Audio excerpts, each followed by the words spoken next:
pandemic began, back on March 14, 2020, there was the Asian American, specifically Burmese American or Myanmarese American family in Midland, Texas, right? They're just shopping at the Sam's Club and they're attacked by a knife-wielding assailant. And the father, and I think this is what really stood out, the 2-year-old or 3-year-old son and the 6-year-old son were all stabbed.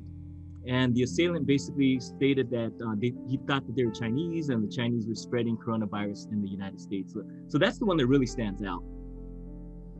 Denny Kim, who's a veteran who lived around Koreatown, he was attacked and it happened a few blocks away from my home. And that's when I think I started fuming. That I felt like when things were starting to open up, after being locked down for over a year, now the Asian community cannot enjoy themselves and come out and celebrate with everyone else. And I felt like I didn't want to live in fear.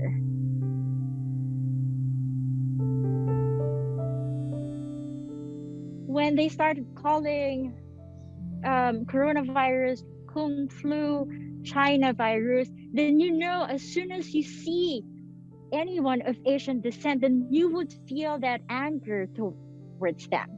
Because they represent the thing that you hate, the thing that made you lose your job, the thing that made you lose a loved one while you're wearing a mask. So you associate that. That's how our brains work. We associate things once it's labeled into one category.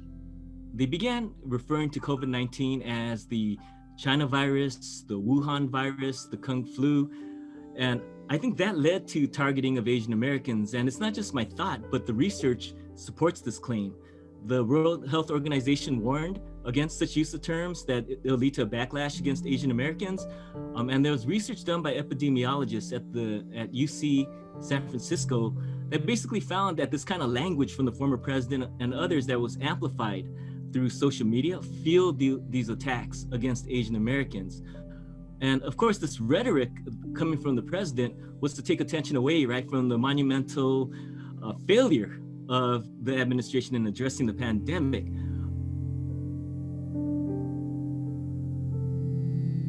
And with regards to this, what caused the hate, there's so much more, because I'm a sociologist.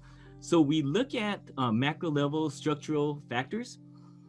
Today, a lot of Americans, man, since the late 1970s have been just struggling. The inequality has been growing. In real terms, the working class, middle class, their status has declined, right?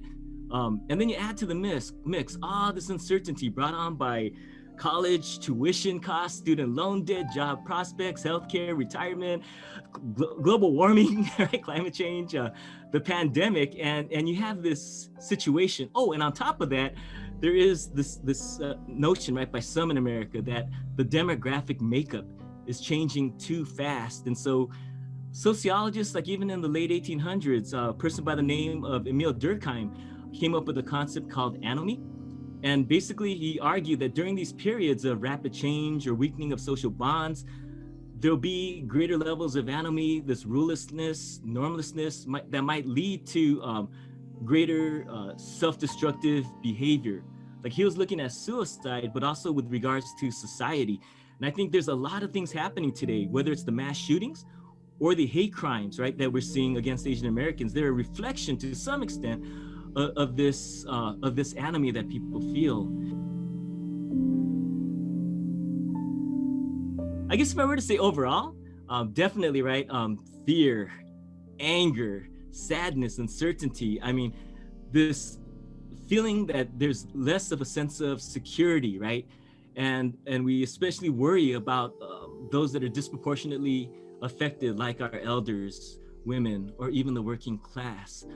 As far as affecting the community, I think it's the working class more than any other social class that is most affected, because they don't have the resources to insulate themselves from these attacks, right? And so if they're taking public transportation because they have no other option, versus someone in the upper classes driving their own vehicle, I mean, there's a huge difference there. But on the positive side, I guess, to try to put a positive twist, at least these attacks have mobilized Asian Americans, right? More, they seem to be much more politically active.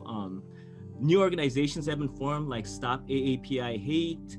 Old ones that we know of have been energized. So, and also groups coming together, right? Interracial, interethnic coalitions, fighting for, justice overall, including against anti-Asian hate. I think these are promising. So these are some things that are happening within our community.